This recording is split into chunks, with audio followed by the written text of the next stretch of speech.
Hello guys, welcome to my channel. Today we are going to see how to resolve if your Logitech keyboard is not working or responding on your Windows 10 or Windows 11 computer. Let's fix it guys. First thing I recommend doing would be to just go ahead and restart your PC. Sometimes simply restart can fix the problem guys.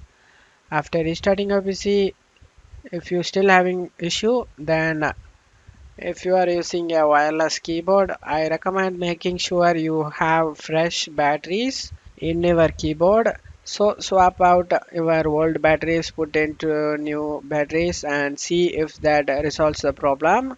And you may also want to try plugging your keyboard if you are using a wired keyboard, meaning it plugs into your computer.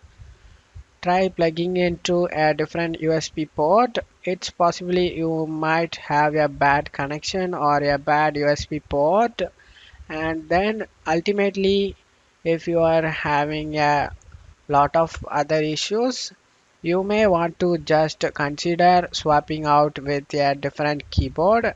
Something else we can try into, go to search menu and type troubleshoot, click on open it, select the other troubleshooters. If you are using wireless keyboard, then select the Bluetooth troubleshoot to run. In my case, I don't have a Bluetooth, that's why I'm getting this problem. In your case, they will suggest you to resolve the problem. Follow the on-screen instruction. Hopefully your issue has been resolved guys. I hope this video helped you guys. If the video helped you, don't forget to leave a like guys. You can also subscribe me and support me guys. Thank you.